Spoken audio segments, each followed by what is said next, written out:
નમસ્કાર, આપ જોઈ રહ્યા છો CNCC ગુજરાત। પાટણ નગરપાલિકાની દાદાગીરી। માં ગંગા માતાની વાડી પાસે ભીલ સમાજ જોડે ખરાબ વર્તન કરીને ધમકાવીને નગરપાલિકા તંત્ર મકાન ખાલી કરાવી રહ્યું છે।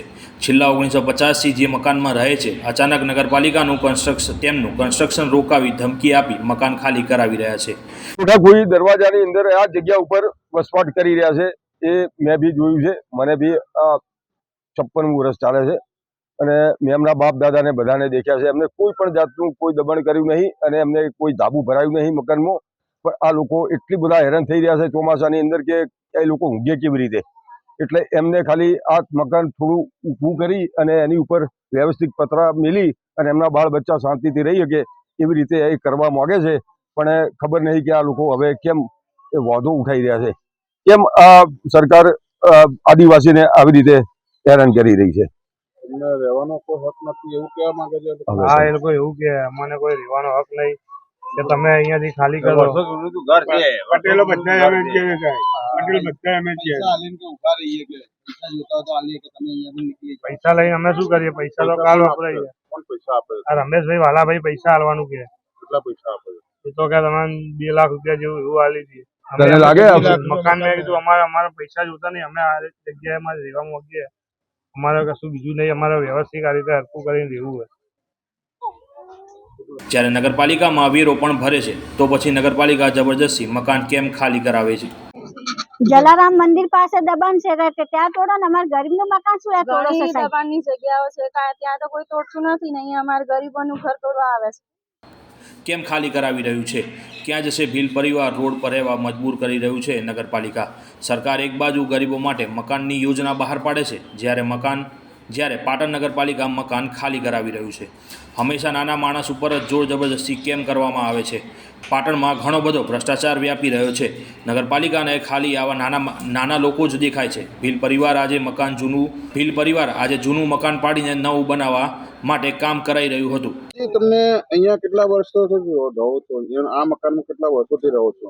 મારો જન્મ આ મકાનમાં થયો, મને 50 વર્ષ થયા, પણ મારા દાદા 105 વર્ષ સુધી તો મારા દાદા હતા, એમને તો પછી જૂનું કેટલું મકાન હશે સાહેબ? તો તમે અહીંયા રહેવા માટે તમને કોણ રોકે છે? પટેલ કોણ પટેલ? રમેશભાઈ વાલાજી। એટલે એમને તમને કોઈ ધમકી આપે છે? હા, કે અહીં મકાન બનાવશો તો કે અમે JCB થી તોડી નાખીશું, તમારે જો ક્યાં જવાનું કેવું?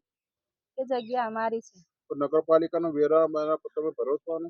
હા, નગરપાલિકાનો વેરો ભરીએ છે, લાઇટ બિલ આવે છે, મારા દાદાના નામે મકાન બોલે છે। અમારે 4 પેઢી થઈ ગઈ। કેટલા તમારા બાળક બચ્ચાને તો કેટલા ફેમિલી સાથે રહો છો? 5 જણ રહીએ છીએ અમે।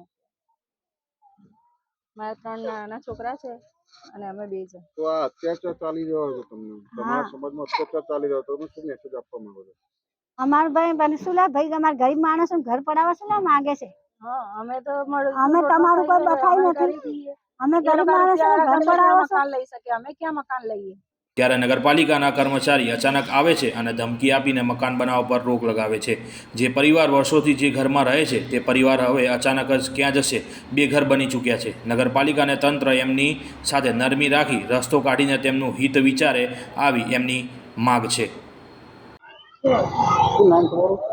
સુનિલભાઈ મારું નામ છે। ઘટનામાં એવું છે કે લગભગ એમના 4 પેઢીથી આ મકાન હતું અને એમને રિનોવેશન કરવા માટે કર્યું, તો નગરપાલિકાના સત્તાધીશો અહીંયા આવી અને ભાઈનો બધો સામાન લઈને ભરાઈ દીધો, એનો બધો સામાન, અને એમ કહ્યું કે ભાઈ કદી મકાન બનાવતા નહીં।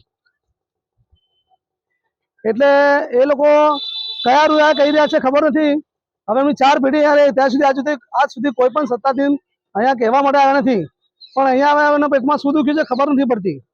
અને એક આદિવાસી હોવાના સાથે નરેન્દ્ર મોદી સાહેબ તો એમ કહે છે કે એક પણ ઘર વગર ના રહે, અને આ લોકો ઘર છીનવી રહ્યા છે। આ નગરપાલિકાના સત્તાધીશો કેમ ઘર છીનવી રહ્યા ખબર નહીં પડતી। અહીંયા આવીને એ ઘર માલિકને એમ કહી રહ્યા છે કે ભાઈ આ ઘરથી બનાવતો નહીં, તારું ઘર JCB થી તોડી દેવામાં આવશે, અમે JCB લઈને આવીએ છીએ, એવું કહીને નીકળ્યા છે। કોણ આવ્યું? અહીંયા નગરપાલિકાના ચૂંટાયેલા સદસ્યો આવ્યા હતા અને બીજા 1-2 અહીંયા એમને નડતરરૂપ છે એ લોકો આવ્યા હતા, એવું કહેતા હતા। નગરપાલિકાના જે છે લગભગ આ લોકો એવું કે છે મનોજ પટેલ ભાઈ આવ્યા હતા અને બીજા સદસ્યો આવ્યા હતા। એ લોકોને એવું કીધું હતું કે ભાઈ આ હવે પછી આ મકાન બનાવતા નહીં તમે આગળ, અને આ મકાન અહીંયાથી તમારું તોડવામાં આવશે, અને જેસીબી દ્વારા અમે જેસીબી લઈને આવીશું અને મકાન તમારું આખું ઉખાડી દેવામાં આવશે એવું કહેવામાં આવે છે. આપ એનું મકાન 4 પેઢીની અહીંયા છે જ ઓલરેડી. એમના બાપ દાદા પણ અહીંયા રહેતા હતા. આજે હવે ખબર નહીં કે નગરપાલિકાના સત્તાધીશોને શું નડ્યું છે. આમનું મકાન છે તમારું શું થાય? હા, એક હું સામાજિક કાર્યકર્તા તરીકે અહીંયા આવ્યો છું, અને મને કહેવામાં આવ્યું છે કે સુનિલભાઈ આ એક અમારી ઉપર અન્યાય થઈ રહ્યો. તો મને લાગ્યું કે આદિવાસી ઉપર અન્યાય થાય ત્યાં મારે હાજર રહેવું પડે. એના કારણે હું અહીંયા આવ્યો છું. આદિવાસી ઉપર અત્યાચાર ખરેખરમાં વધી રહ્યો છે એવું લાગી રહ્યું છે પાટણમાં પણ. રિપોર્ટર કિરણ પટેલ, પાટણ.